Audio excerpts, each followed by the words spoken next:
اے مسلمانوں تم عیسائیوں اور یہودیوں کو اپنا دوست مت بناؤ، اگر جو دوست بنائے گا وہ ان میں سے ہو جائے گا. یہ بات انسانیت کے خلاف میں محسوس کرتا ہوں. بھائی صاحب نے سوال کیا کہ میں نے جو آیت کوٹ کی سورہ توبہ سورہ نمبر 9 آیت نمبر 5 کی، وہ آدھی آیت کوٹ کی، اس میں لکھا ہوا ہے کہ انہیں جب چھوڑ دو جب وہ نماز قائم کرے اور زکوٰۃ دے. یہ بھی جو بھائی صاحب کہہ رہے، پوری آیت کا میں حوالہ دیتا ہوں. اگر آپ پوری آیت پڑھیں گے تو آپ کو صحیح پس منظر ملے گا. جیسے میں نے کہا تھا میری تقریر میں، حوالہ تو دیا، آیت نمبر 5 میں لکھا ہے سورہ توبہ سورہ نمبر 9 میں کہ اللہ سبحانہ و تعالیٰ مشرکین مکہ کو 4 مہینے کا وقت دیتے سدھرنے کا، ورنہ اعلان جنگ. اور جنگ کے میدان میں لکھا ہوا ہے کہ جہاں بھی آپ مشرکوں کو پائیں گے ان کا قتل کرو. Wait for them in every stratagem of war, ان کا انتظار کرو اور میدان جنگ میں ان کا قتل کرو. لیکن اگر وہ ریپینٹ کرے، مطلب معافی مانگے، کئی وجہ ہے، اگر وہ معافی مانگے، نماز پڑھے اور زکوٰۃ دے تو چھوڑ سکتے ہیں. مطلب وہ اسلام کو قبول کرے یا وہ صرف امن چاہتے ہیں. تو کئی آپشنز دیے گئے ہیں.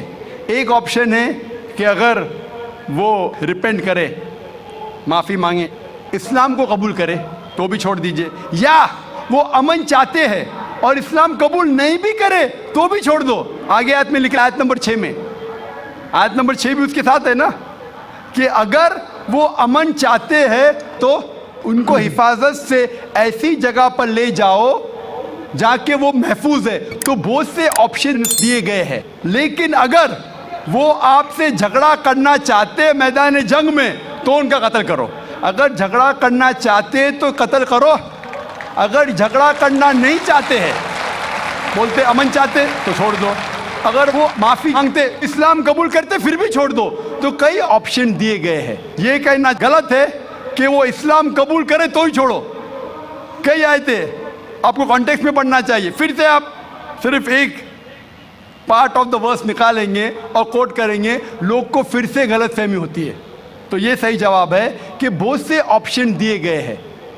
اور کئی جگہ سورہ انفال میں بھی لکھا ہے کہ اگر وہ امن چاہتے ہیں تو امن بہتر ہے. اس میں یہ نہیں لکھا ہے کہ اسلام قبول کرنا ان کے لیے ضروری ہے. کر سکتے ہیں اگر وہ اسلام کو پسند کرتے ہیں.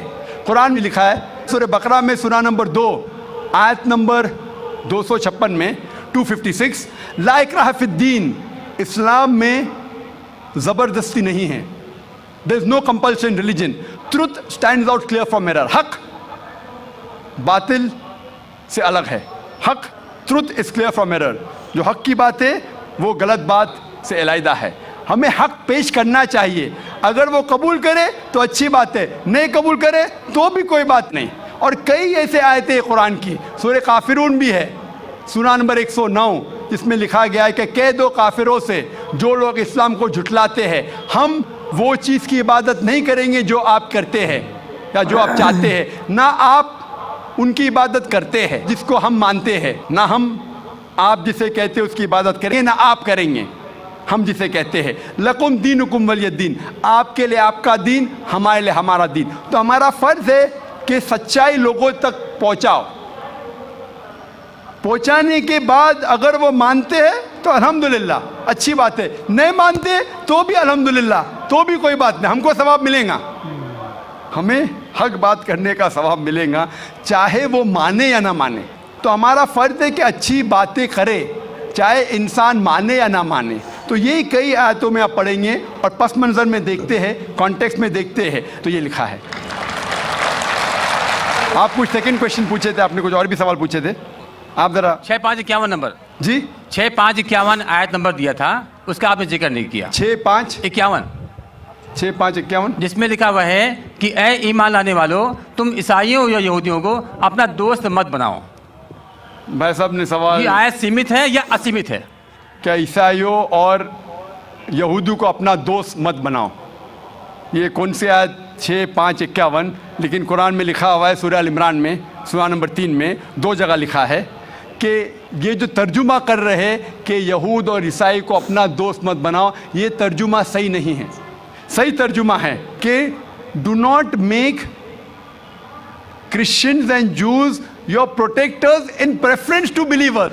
اگر آپ کے پاس چوائس ہے ایمان والوں کے ساتھ اور کرسچن اور یہود کے ساتھ فار پروٹیکشن کے لیے، جو لفظ ترجمہ ہے دوست، friend is not a correct translation. It should be do not approach them for protection, مطلب اپنے آپ کو پروٹیکٹ کرنے کے لیے بنسبت مومن مسلمان کے بدلے یہود اور کرسچن کی طرف مت جاؤ، یہ لکھا ہے.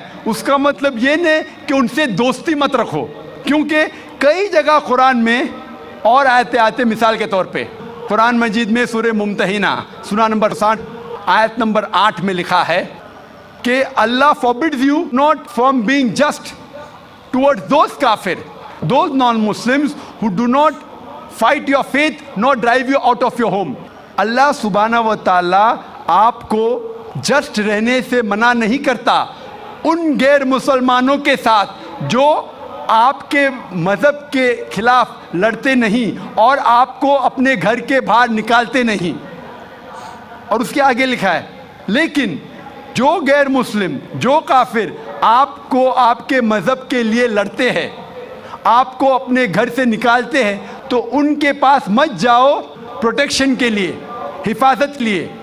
تو اللہ کی کئی آیتیں ہیں، یہ کہیں بھی نہیں لکھا ہے، لیکن پروٹیکشن کے لیے، حفاظت کے لیے اگر آپ کے پاس چوائس ہے، پوری آیت ہے کہ اب پریفریبل، بہتر ہے کہ آپ مسلمان اور مومن کے پاس جائیے بنسبت عیسائی اور یہود کے پاس.